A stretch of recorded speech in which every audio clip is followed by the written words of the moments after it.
खास मेहमान शुक्ला जी और शर्मा जी भी आज हमारे साथ हैं। दीपक जी, शुक्रिया आपको। आपसे मैं जानना चाहता हूं कि आरएसएस के बारे में समाजवादी पार्टी क्या धारणा रखती है और उनके 100 साल को लेकर आपकी क्या प्रतिक्रिया है? ब्रजेश जी, विजयादशमी, गांधी जयंती और लाल बहादुर शास्त्री जयंती की आप सभी को बहुत हार्दिक शुभकामनाएं और बधाई। देखिए, सही है कि 100 साल इनका पूरा हुआ, ठीक है। 100 साल इन्होंने 1925 में इसकी स्थापना की थी। आज 2025 में इनके 100 साल पूरे हो गए। लेकिन साथ ही साथ आज जो प्रधानमंत्री जी वहां पे मन सजा करके इतना महिमा मंडप कर रहे थे, उनको 100 साल का इनका आरएसएस का देश के निर्माण में या प्रदेश के निर्माण में या देश की आज़ादी में क्या योगदान रहा, इस पर भी प्रकाश डालना चाहिए था। भाई, हम समझते हैं कि 1915 में शायद हिंदू महासभा का गठन हुआ था और 1925 में इनका गठन हुआ। उसके बाद देश हमारा आज़ाद हुआ। उसका कितने आंदोलन हुए, देश को आज़ाद कराने के लिए नमक सत्याग्रह हुआ, उसके बाद क्विट इंडिया हुआ, भारत छोड़ो आंदोलन हुआ, किस उसमें ये इनका योगदान रहा।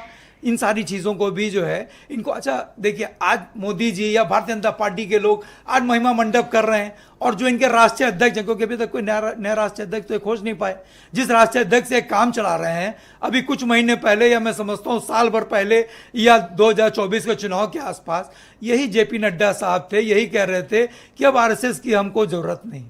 तो ये दोहरी मानसिकता क्यों है, ये दोहरी बात क्यों करते हैं लोग? और इनके नाम के आगे जुड़ा है राष्ट्र।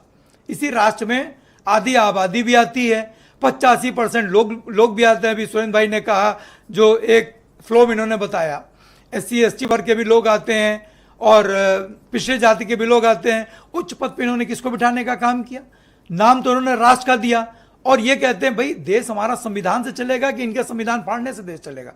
संविधान विरोधी हैं ये लोग। आज ये जो भी कुछ कहें, और हम अभी हमारे आरएसएस के, मैं समझता हूँ कि भी आदरणीय द्विवेदी जी कह रहे थे कि हम हिंदू राष्ट्र बनाना चाहते हैं। अरे भाई, देश आरएसएस से चलेगा कि देश संविधान से चलेगा? बाबा साहब जो संविधान लिख करके गए हैं, हमारा देश उससे चलेगा कि आरएसएस के कहने से चलेगा? कि आरएसएस क्या कहती है, क्या नहीं कहती है? सरदार पटेल जी ने भी इसको बैन करने की बात की थी। जिस सरदार पटेल की को आज का लोहा जो है आज पूरा देश, पूरी दुनिया मानती है, उन्होंने भी आरएसएस को बैन करने की बात की थी। समय समय पे आरएसएस को बैन भी किया गया।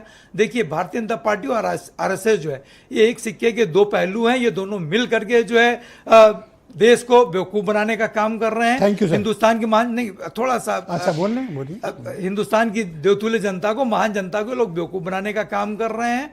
और देखिए, ये अपने कई बातें, चाहे देश के प्रधानमंत्री जी हों, चाहे आरएसएस चीफ हों, इन्होंने क्या कहा था?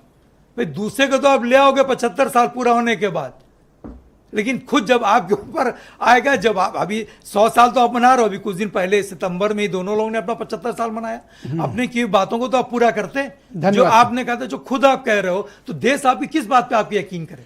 बहुत शुक्रिया। मैं सुनील शुक्ला जी